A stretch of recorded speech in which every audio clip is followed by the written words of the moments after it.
pag sinabing archive, nakabaon na yon. Nakabaon. Nilibing. Yun pala ho yun mga kababayan. Pagka sinabing archive, nakabaon na, nakalibing na. Siguro mas masasabi na lamang po natin na si Senator Marcoleta ay isang abogado. Mahusay din naman po. Alam naman po natin. Anong mahusay din naman po? Mahusay talaga. Anak ng toko, yun pagka walang backup yun, Brad. Walang walang ghostwriter yun, higa nga. Walang index card yun. Yan ang problema, Congressman Joel Chua. Hindi nyo pinahalagahan itong si Congressman Rodante Marcoleta noong nandyan pa siya dyan sa House of Representatives.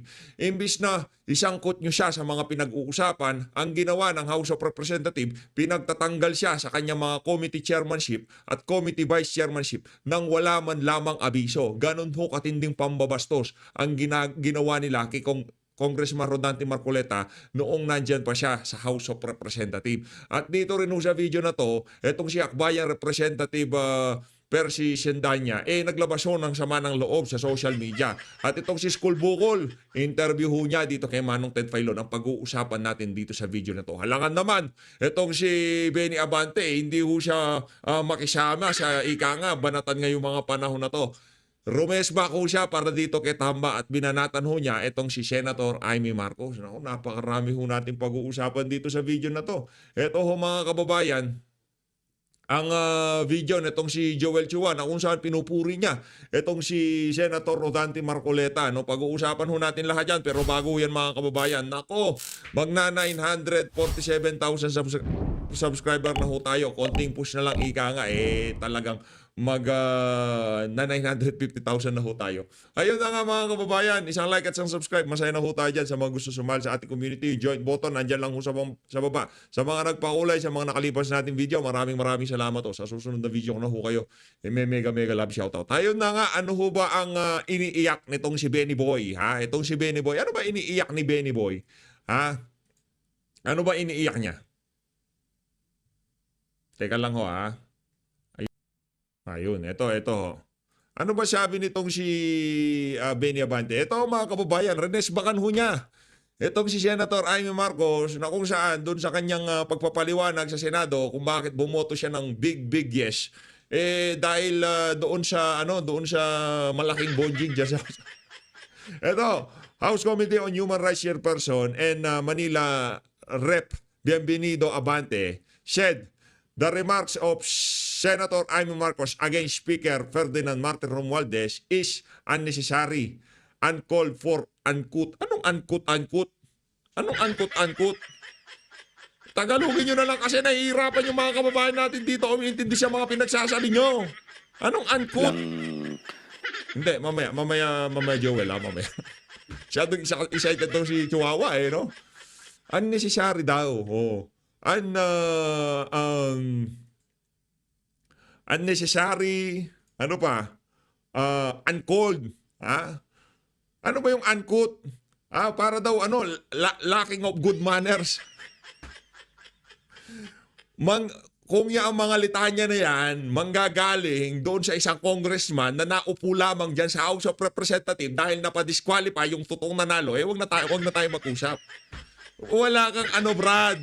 Sa pag-upo mo na yan bilang congressman, ni katiting na respeto sa ating mga kababayan, wala kang manginginita, ika nga. Wala kang makukuha, Benny Abante.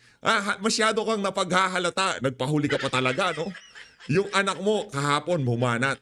Tapos ikaw, pagkatapos na lahat ng kaguluhan, bigla kang bibira, bigla kang e-eksena sa gitna, di ba? Kasi babanatan mo itong si Amy Marcos. Di ko binagtatanggol si Amy Marcos. By all means, at banatan mo siya hanggang gusto mo. Wala tayong problema dyan. Pero yung banat, okay lang kay si Alonto Adjong, dito kay Joel Chua, yun mga nanalo talaga yun. Kahit na medyo nga rin yung questionable, di ba? Yung mga yun, nadeklarang panalo, hindi na-disqualify yung kanilang mga kalaban. Pero dahil ikaw, na-disqualify yung kalaban mo, pagka meron ganitong pinag-uusapan, huwag ka sumali. Nagmumukha ka lang aso nitong si Bonjing. Di ba? Ang dating parang, ay, dahil naupo ako bilang congressman, kailangan kong talagang magpakitang gilas kay Bonjing, di ba? Huwag ganon, huwag ganon na Benny Boy. Hindi pa kakanasam niyan, ika nga. Ito na nga mga kababayan. Ito na yung pinakaabangan ko kung anong, kasi, ito kasi yan, noong nagdaang sona niya, marami hong naghihintay kung anong sasabihin itong bangag na to kaugnay sa online gambling. Kasi marami ho talagang nalululong dito sa online sugal ngayong mga panahon na to. Mas ano ho ito, hindi ho natin pwedeng ihalin tulad ito sa Pogo. Okay? Ito yung, halimbawa, ito ang Pogo, ito ang level ng Pogo. Okay? Ito, para simpleng analogy lang. Ito, ganito yung Pogo, yan. Taasan na natin, yan, yan. Ganito. Merong mga mga foreign related crimes kung tawagin nila, 'di ba? Yung mga Chino kung ano-ano pinagagawa sa Pilipinas. Diyan sila. Diyan yung Pogo. Pero hindi nagsusugal ang mga Pilipino. Dito sa online gambling na pinatupad dito sa administrasyon ni Banga, ganito ho level nun. Yun.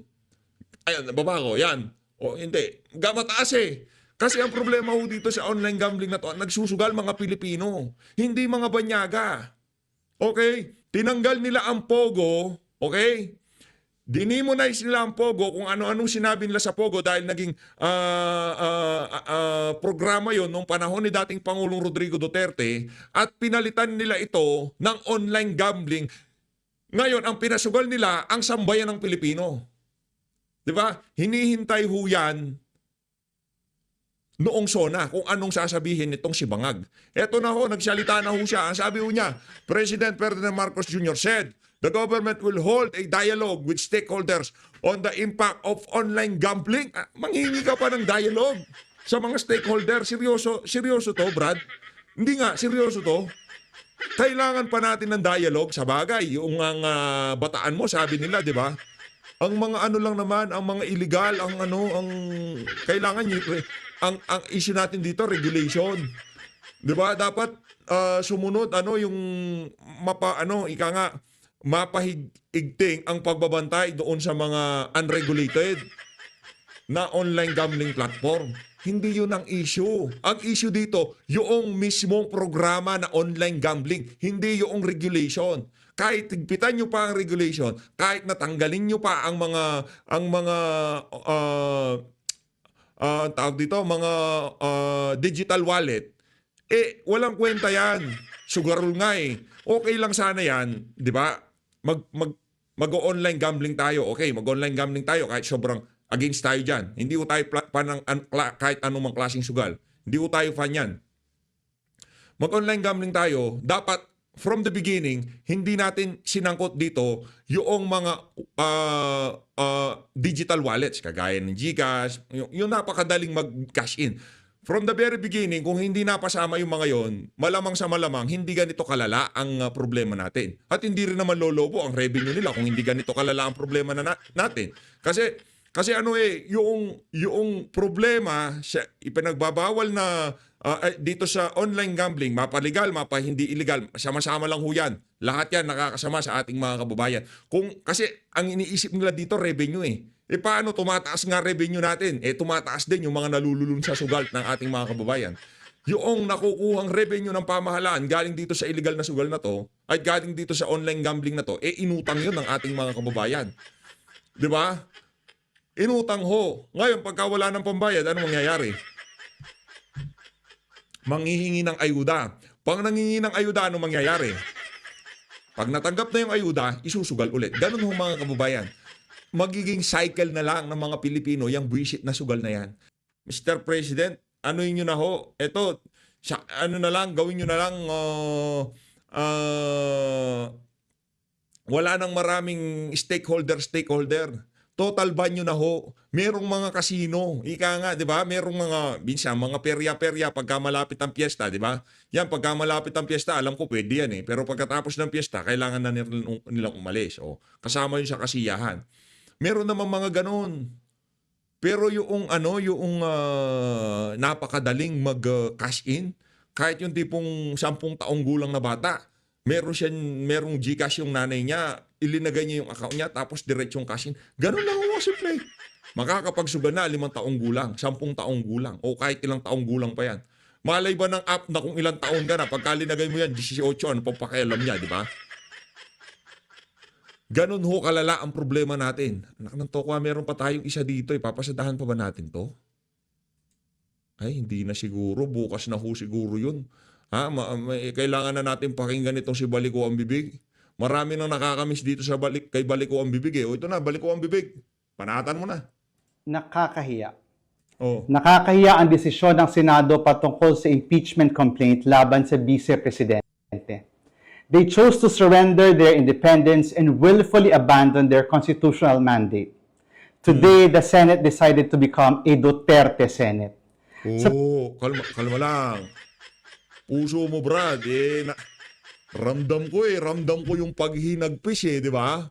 Ramdam ko karamihan daw dito sa mga tropa nito hindi nakatulog kagabi. Pagkatapos na naging botohan sa Senado, yung mga katoto niya hindi daw nakatulog. Sa pagtalikod ng Senado sa kanyang tungkulin, nagsilbi itong taga-konsinti at taga-kubli ng mga krimen ng Vice Presidente. Ang pandarambo ng 612 million pesos ng confidential fund.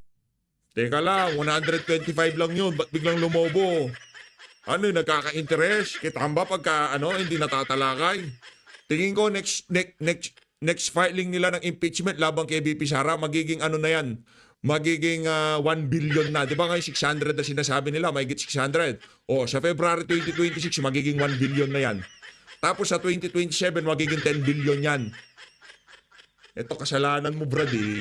Ikaw una naging sponsor, di ba? Sinasabi ko sa'yo. Kung ano-ano kasi pinaglalagay nyo dun sa unang impeachment. Nakita nung mga nagbasa, anak ng tokwa, bakit hindi sila nakipag-coordinate sa atin? Ang haba nito, ang dami namang articles of impeachment. Anak ng Petrang Garapata, hindi pwede ito. Second filing. I-simplify natin. Teka. Hindi pa rin pwede ito. Ano ba namang pinaglalagay dito? Mali ito. Nag-file ulit, pakatlo. Chinek ulit ng mga tauhan nitong si Bonjing, Mali na naman. Anak ng Petrang Garabatay. Hindi pwede to. Ba't ganito? Yung pang-apat. Ito, na-simplify na lang. Ito. Yan, pwede na yan. Okay. I-archive yung tatlo. Ito, babanatan natin. Patawag nyo na sila. sabi ni Bonjing, patawag nyo na sila. Okay na to. Papirmahan nyo na sila.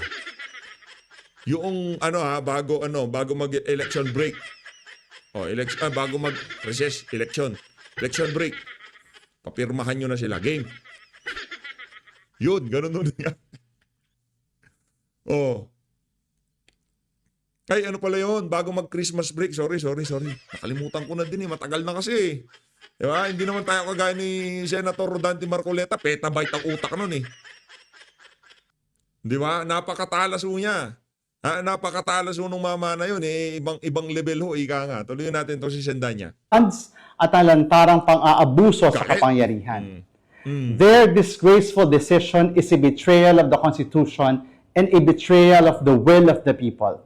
This may have delayed our hopes for accountability and justice, but it has not ended it. Sa dulo, hindi pa nakakatakas si Vice President Sara Duterte sa kanyang mga pananagutan. Patuloy na magbabantay at maniningil ang taong bayan. Tuloy ang laban. Yun ang sinasabi natin. Dapat talaga tuloy ang laban. Tuloy-tuloy nyo lang. Huwag kayo titigil. Tuloy-tuloy nyo lang. Ito naman. Ay naman tayo kay... Ano pangalan to? Joel Chihuahua. Siguro Joel mas Chihuahua. masasabi na lamang po natin na si Senator Marcoleta ay isang abogado. Mahusay din naman po. Alam naman po natin. Mahusay din naman po? Mahusay talaga. Anak ng tokwa, yun pagka walang backup yun, Brad. Walang walang ghostwriter yun, ika nga. Walang index card yun. Hindi mahusay naman. Wag mo lagyan ng naman. Para mo namang mahusay talaga. Yan, nakasama po namin dito sa house. Kaya siguro siya yung tamang tao na mas makakapagpaliwanag ng mga... Nakasama daw ho nila sa house. Anong ginawa niyo nung nakasama niyo siya sa house? Anong ginawa niyo? binastos nyo. Kayo dyan sa House of Representatives, magkakagulatan na lang, bakit hindi na ako kasama sa committee na to? Di ba? Yun ang ginawa nyo sa kanya. Inagawan nyo pa nga ng hopya eh. Yan ang problema sa inyo. Ngayon, nakasama, iniwan niya kayo. Legal implications at makakasagot sa mga tanong na po pwedeng ibato dito po sa kanyang motion. Kasi kung hindi po abogado ang maghahain ng motion, baka po mas lalo pong hindi ma-justify yung kanilang motion na ihahain sa plenaryo. There's no doubt naman po that sabi nga ni Chairman Joel na magaling naman talaga bilang abogado at bilang legislator.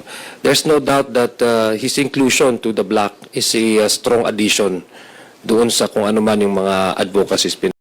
Sayang no, hindi nyo pinahalagahan. Ay, sabagay, di naman sasama sa mga sintu-sintu si Senator Rodante Marcoleta, kaya okay na din yun. Ayun na nga mga kababayan, rekta na ho tayo dito kay Benny, kay One Ball University. Game, tuloy na ho natin. Ilagay muna natin to sa isang tabi and we move forward. Yun po Your yung... Honor, I have a question. Kasi di ba motion to archive and then motion to put it on the table. Kung yung bang on the table ang nanalo, kung sakali man mag-iba ang desisyon ng Supreme Court, hindi na nila pagbobotohan na matuloy yung impeachment trial? Sa bandang huli, pagbobotohan pa rin ang lahat. Kahit na anong motion pa. Oo. Okay. Kumbaga, ang sitwasyon ay motion to dismiss, okay? Yun po ang pending main motion, kumbaga, live motion. Nagkaroon po ng mas mataas na motion, doon sa main motion na kung tawagin nga po ay motion to table, to lay on the table. Kaya ang sabi, sandali lang mas mataas na motion ito, kaya ito muna ang ating pakinggan. At yun nga po ang ating sisimulan sa ating diskusyon. Kasama po si Senate Minority Leader Tito Soto. Girl? Good morning po, Girl. Tito Sen. Good morning, Good morning, and Kong Ted. Eto na. Good morning, magandang umaga po sa inyo lahat. Late na kayo natapos kagabi, Tito Sen. Thank you for being on the show. Nakapagpahinga na po ba? Medyo, pagdating ko dito sa bahay naman kasi, alam mo naman medyo nire-relax agad ako ni Mrs. Kaya... Nako. So, Okay na. so what was laid on the table? Nagkaibang table yon. Anong, Sandwich. Sandwich. Sarap naman. wala bang dinuguan? Oo. Wala eh. Pero ito na, no, Tito Sen, sabi nga po nga namin medyo late na kayo natapos, inabot ng mahigit 6 na oras yung naging debate po kahapon. Nauwi po dito sa transfer the articles of impeachment to the archives, adhering to the immediately executory decision rendered by the SC and Bank, which held that the articles of impeachment are null and void ab initio and that the Senate did not acquire jurisdiction over the same. Mahaba-haba po ito. Pero kapag sinabi po bang archive, Tito Sen, ito po ba ay automatic na talagang tapos na yung proseso o yung katulad ng sinasabi ng ibang mga senador kahapon na posible pa daw po itong ma-revive later on kung magbago man ang desisyon ng Korte Suprema? Ang totoo nung pag sinabing archive, ito yung tradisyon sa Senado o sa parliamentary rules. Pag sinabing archive, nakabaon na 'yon. Nakabaon. Nilibing. Yun pala ho yun mga kababayan. Pagka sinabing archive, nakabaon na, nakalibing na. Okay. Ganun yun. Unless pareho nung sinabi nila, and I will hold them to that, na sinabi nila itong motion na to na ina-approve nila ay pwedeng bawiin. Kung ganun yung sinabi nung iba habang sila bumuboto at parang ganun din yung pananaw ng majority leader, I have probably half won the battle. Sapagkat ang akin doon kasi, ayoko ng motion to dismiss. I-dismiss mo yung articles of impeachment. Ang daming mali doon Ang daming mali doon sa punto na yon. Sapagkat dito walang kinalaman si VP Sara. Walang kinalaman ng kahit sino dito. Ang sa akin, constitution. Hindi pwede yun. Hindi pwedeng walang kinalaman si VP Sara. Siya ang ini-impeach dyan. Duterte. Brad, yan ang problema eh. Pagka hindi ka abogado kung ano-ano pinagsasabi mo eh. Hindi pwede yung proseso. Ang may problema dito si VP Sara. Yung pinagpipilitan mo na dapat tuloy-tuloy lang o yung sabi ng legal luminary mo dito sa isa na to, kahit hindi sundin ng Korte Suprema, tuloy-tuloy ang impeachment trial. Si VP ang ini-impeach dito. Huwag mo sabihin hindi kasama si VP dito. Oh. Sa akin, yung kung ano ang tama. Kaya magmo-motion to dismiss ka, yung sinusundan mo, yung Supreme Court decision, na mga 3-4 ang error or inaccurate. So, anong tama doon? Isa. Pangalawa, yung motion to dismiss ng articles of impeachment, akala ko ba sinusunod mo yung sinabi ng Supreme Court? Sabi ng Supreme Court, wala tayong jurisdiction. Wala nakalagay sa decision nila. Wala jurisdiction ng Senado. Never karoon ng jurisdiction. Anong dinidismiss mo? Wala pala tayong jurisdiction. Nakita mo yung contradiction? Doon mismo sa decision at hindi ng contradiction. Doon. Kaya nga inayos yung motion, ginawang motion to archive, wala nang dismiss. Tapos na tayo dyan, di ba? Hindi sa nagpo-propose ng motion to dismiss, i-dismiss natin. Antindi nila okay. I-establish niya muna na mahinang klase si Senator Rodante Marcoleta. Okay. contradiction. So, pinakamagandang solusyon, ito'y natutunan ko throughout the years, is to lay on the table. I-table muna natin. Ang ibig sabihin nun, isaasantabi natin. Pagdating sa pagpapabuti ng kalagayan ng kabuhayan ng mga ordinaryong Pilipino, hindi mo natutunan. Sa kahaba-haba ng panahon mo sa Senado, motion to table lang natutunan mo. Pagpapababa ng presyo ng kuryente, hindi mo rin natutunan. Wala talaga, motion to table lang talaga. Anak ng toko at lugi ho tayo. So pagpapasweldo dito, anak ng toko, tagal niya ng ilang dekada ka na dyan, motion to table lang pala may bibida mo sa amin. Kasi ang isang motion to table, napakahalaga niyan, panlima yan sa hierarchy ng mga motions Ang ibig sabihin nun, pwede mo pang i-take up yun anytime.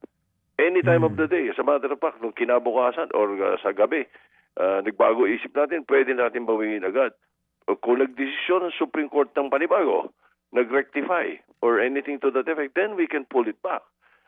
At doon natin pag-usapan muli. Ganun yung sinasabi ko. So, mukhang hindi yun ang nasa isip ng iba. Yung iba parang iniisip talagang gusto nilang i-dismiss. Oo. Yun pong binabanggit ninyo, yun nauna bago yung archive, yung motion na i-table po muna etong motion nga ni Senator Marcoleta. Yung tanong ko po kanina kay Manong Ted, sa archive po kasi ang sinasabi, pag archive yan, nagbago yung desisyon ng Korte Suprema, pagbobotohan nyo pa bago po ninyo pag-usapang muli o halongkatin yung articles of impeachment. Correct. Kapag Papawiin nasa mo. table po ba yan, anytime pwede pag-usapan, hindi na kailangan pang pagbotohan? Ganun po ba yun? Yes. Yun ang pagkakaiba nun. Tama ka. Kung lay on the table, isang motion lang yan, basta walang nag-object, wala nang debate, wala nang pinag-usapan. Doon sa archive, kailangan botohan mo pa yan. Kumbaga, yung sinasabi nyo po na once archive, it is dead, yun po talaga yun. Pero kasi may mga nagpupumilit na senador Ang sinasabi po kasi, yung interpretation nyo na motion to put it on the table, yun din yung interpretation nila ng archive na anytime, pwede daw po yung hugutin at pag-usapan. Hindi ganun yun pagboboto nila, sinabi nila yun, and I will hold them to that. Pero, yun naman pala hindi ganun. Uy, yun naman pala Yun naman pala ang naging botohan. Kung hindi ganun, ba't ba't di ka nagwala-wala? Dapat pagka binago ng Korte Suprema, ha? Ano yun? Pag tinignan mo yung definition ng archive at saka yung paggamit ng mga parliaments, paggamit ng parliaments ng archive, pareho ng paggamit ng, mas malala pa nga yung paggamit ng Supreme Court ng board na archive Sa kanila, pag in-archive, nalibing na Okay. Ganun ang ahala nila doon sa yung complaint 1, 2, and 3. Makita mo sa decision nila, sinabi in-archive daw ng by mere adjournment of the 19th Congress. Di naman nag-adjourn ng 19th Congress, nag-adjourn for the election, for the Easter break. Walang nang in-archive ang Congress? Actually, kanina pang umaga to nakatab sa akin eh. Di ba? Sabi ko, anin ko to. Ika nga, panghuli to. Para talagang solidong-solido ang dating. Ika nga, di ba? Etong si Soto, hindi pa ho siya nakontento doon sa upo, tayo niyang ginawa kahapon dyan sa plenaryo. Paggising ng umaga, automatic. Kay Manong Ted Filon, mabilis pa sa alas 4. Hindi naman in-archive eh. Kinabukasan, after February 5, na pinorward yung articles of impeachment sa Senate, sa office ng Senate President, yung February 6, pwede na nga i-archive lahat yung laman nun kasi mayroon ng isang automatic articles of impeachment na pinorward. Kaya doon pa lang napakatinding error eh. Sabi ko nga, kung ako yung mga justice ng Supreme Court, I will fire my lawyers. Yung mga abogadong nagbigay sa kanila niya na ganito. I-hire ko yung mga gumraduate sa One Ball University, sabi mo. Ipa-fire ko lahat ng lawyers ko. I-hire ko basta galing sa One Ball University. Siguradong ganun eh. Makikita mo, 2 author eh. Hindi naman isa eh. Kahit sabihin nila, isa lang aponente. Lahat na nakakaintindi, sinasabi sa akin eh. Boss, imposibleng isa lang yan. Tingnan mo, tagpi-tagpi eh. Kumbaga sa may mga copy-paste eh. Di ba yung Article 11, kinopy-paste ng 2 beses? Tito Sen, Sinong nag-advise sa'yo?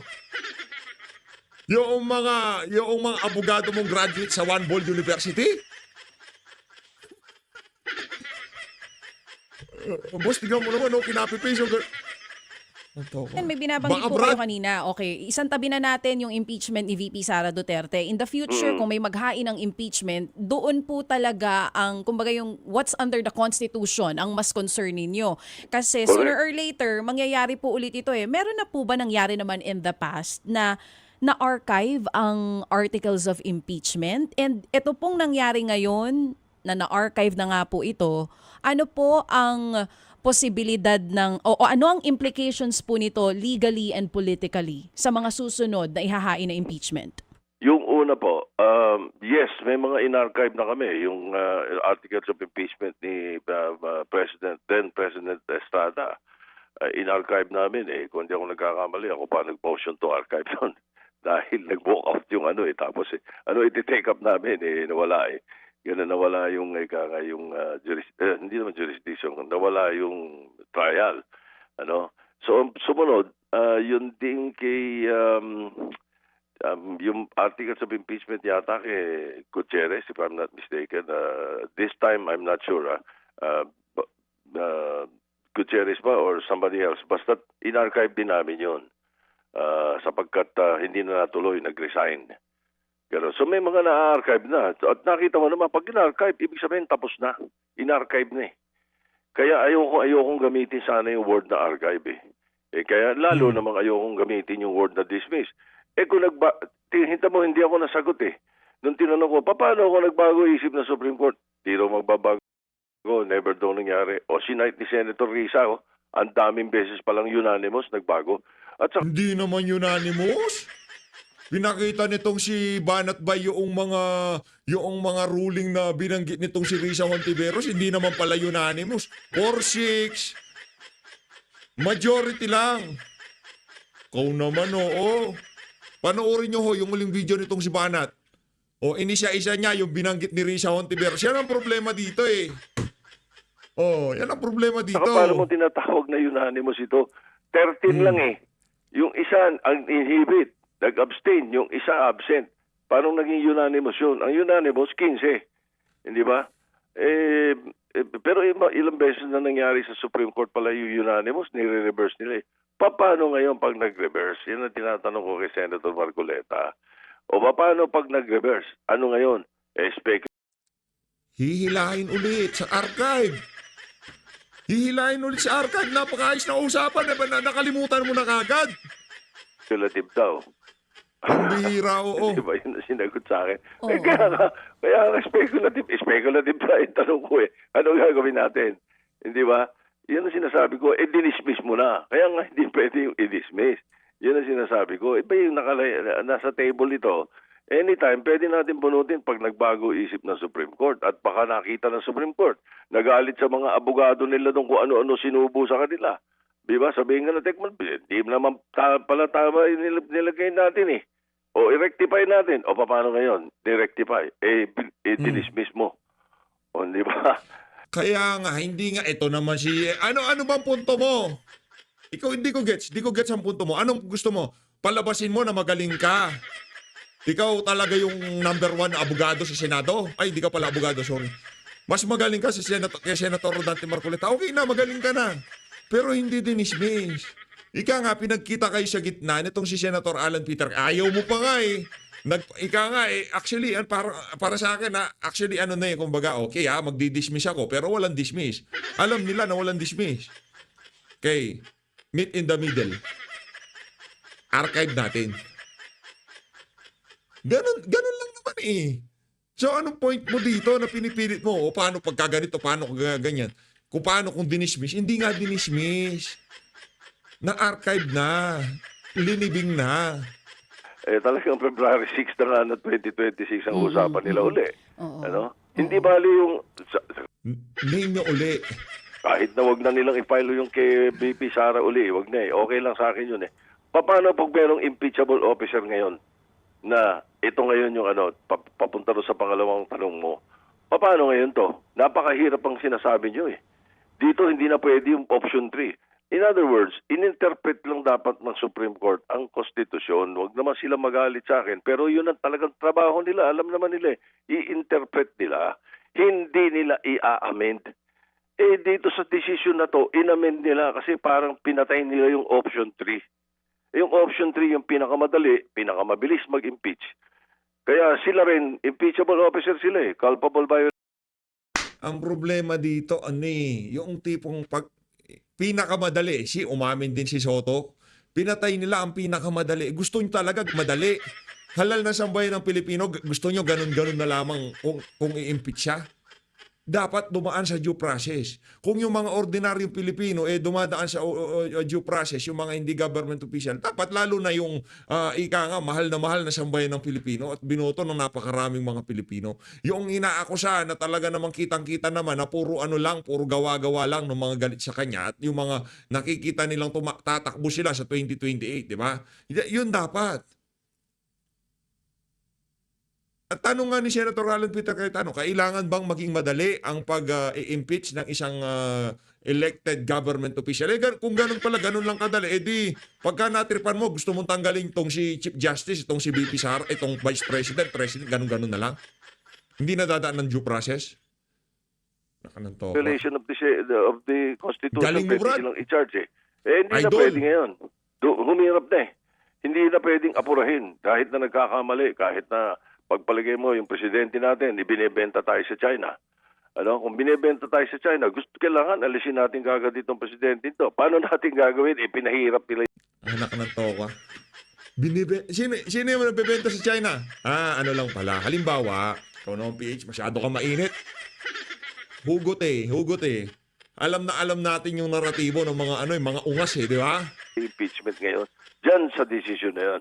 If they will stick to the decision na ngayon naman napakaraming mga matitindi sa batas na mga matataas na uring mga lawyers ang nagque-question sa kanila para ito ay i-reverse nila or nag-file ng MR. Doon pa lang sa forthwith, ngayon naman po archive, iba-iba na ng interpretation po, hindi lang mga senador, maging yung mga abogado and iba pang legal experts. Sabi nga nila, marami nagsasabi, pag hindi daw po sinunod yung naging utos ng Korte Suprema, magkakaroon tayo ng constitutional crisis. Sa ngayon po ba, hindi ba constitutional crisis po itong nangyayari? Kasi pinapanood ko po kayo kahapon, iba-iba yung interpretation just for the word archive pa lang eh. Pag sinabi nilang hindi sinunod yung utos ng Supreme Court, magkakaroon ng constitutional crisis. Doon sa motion ko, walang constitutional crisis. Hindi namin dinify, pero hindi na namin kaagad sinunod sapagkat hindi sila mismo nagsasabi na ang immediately executory ay hindi final. Sila din ang nagsabi nun, ang dami nilang decision na gano'n eh. Binasa ko nga kahapon hindi ba nilagay ko ang record eh. Kaya talagang ano lang yan, katigasan ng ulo pag naipil. Hindi, immediate and executory. Talagang gusto lang nila na ma-dismiss eh. Yun ang talagang Walang na-dismiss, Brad. Na-archive. Nalibing meron pero na-dismiss. Walang na-dismiss, ha? katotohanan. Alam naman natin yun na di naman tayo Partidas, alagay na yan, hindi pa siya galit kay BP Sara, ha? Paano na lang pagkagalit ka pa? Matindi to si Soto, di ba? Siya lagay na yan, hindi pa ho siya galit dito kay Vice President Sara Duterte. Hindi siya galit kay dating Pangulong Rodrigo Duterte. Siya lagay na yan, kaibigan niya pa ang mga Duterte. Paano na lang pagka hindi mo na kaibigan? tataka doon. Sa matter of fact, Ibang- pagka yan nagkaroon ng motion to bring back from the archive, dahil let's say sabihin ng Supreme Court nag-reverse, tignan mo kung ilan na mag-o-object dyan. Sigurado. In other words, ayaw lang nila. Ako naman, whether ayaw mo o gusto mo, okay lang sa akin yun. Walang problema, kanya-kanyang. Ang sa akin, preserve the Constitution. Huwag nating baguhin basta-basta. At ang nagbabago ay Supreme Court. Wala sa trabaho nila yun. Ang trabaho ito ng CONCON or ng Constituent Assembly. So, Tito Sen, Yes, sir. sabi nga natin, maglupasay man tayo ngayon, magdemonstrasyon man tayo ngayon, hindi na po mababago ang sitwasyon sa ngayon, di ba? Yan po ang katotohanan, no? Opo. Nagbotohan, natalo ang minority sa botohan, at ito nga ang kasalukuyang sitwasyon. So, habang tayo naghihintay po sa magiging desisyon ng Supreme Court, ano po ang balak ninyo? As in, iiwan natin muna itong isyong ito and we go to other issues, particularly po on the issues of accountability in government. Yes, 100% yun ang takbo ng kaisipan namin. As a matter of fact, inassign na namin yung sarili namin. Si Senator Lacson ang in charge dun sa paghalungkat ng mga sinabi ni Presidente sa DPWH. Ako naman ang in charge dun sa maghalungkat ng mga kung ano-ano ginawa sa DOH. Opo. Kasi maganda rin kahapon na maganda po sinasabi po ng iba, no, yung pabor dito po sa pag-archive nito na bakit kay VP Sara lang kayo nakatuon, di ba? Pag pinag-uusapan natin accountability para sa lahat. So, doon po sa usapin ng accountability sa pambababoy sa 2025 budget. Ano pong balak Yan. po ninyo doon? Lalo na ang mga pasimuno ng insertion. Yes. Nako! Meron lang kinukumpletong dokumento si Senator Lacson pati mga litrato para talagang baga sa talagang airtight either magpi-privilege speech siya or uumpisahan na kagad namin ang pag-imbestiga dito by the end of the month sapagkat makikita na natin na ngayon pa lang kitang-kita ang tindi ng ginawa sa 2025 election 2025 budget Pero kapag po yan ay usapin ng malfeasance, misfeasance, and nonfeasance, that will fall under the committee ng Blue Ribbon. Yes. Or the committee that handles that particular issue, like in this case of the DPWH, pwedeng ka sa Committee on Public Works. Pero kung malfeasance and the like, talagang Blue Ribbon. At ang Blue Ribbon, motopropyo, pwede tumawag. Opo. Agad. Opo. And dito ho naman po siguro we can have we can at least give the new chairman ng benefit of the doubt sa kanya pong gagawing pag-iimbestiga kung ang kanya mang committee ang siya po mamumuno. Opo, kung sino man sa kanila, dapat talaga ganun at kailangan makikita naman natin makikita natin sa mga aksyon, makikita natin sa pagkilos sa pag-hearing ng committee kung ang status nung o ano ang pananaw ng chairman Opo. Sige po. So, yung nga din po ang sa atin kasi nga Tito Sen, nangyari na po itong botohan kahapon at yan nga po ang malupit na katotohanan sa tinatawag nating demokrasya. The will of the majority shall govern. Correct. Ganun talaga. At wala na akong magagawa pagkatapos ng akin pinaliwanag ko sa kanila, kinukumbinsin ko sila na ito ang tingin ko na dapat gawin natin. Iba nasa yung kaisipan. Ganun talaga, ganun ang demokrasya. Opo. And then Ayun na nga mga kababayan, dito na natatapusin ang ating reaction video. At least, sport naman itong sa school bukol. Dating ano yan dating ika nga sa... Alam ko, bowler dati yan bowler. Tawag ba doon mga nagbo-bowling? Bowler? Bowler dati yan. So ladies, maraming salamat sa pagsuporta sa PH Update. Mag-ingat kayo lahat. Mahal natin ng Pilipinas. Maraming salamat mga kababayan. Pangklase talaga itong sa school bukol.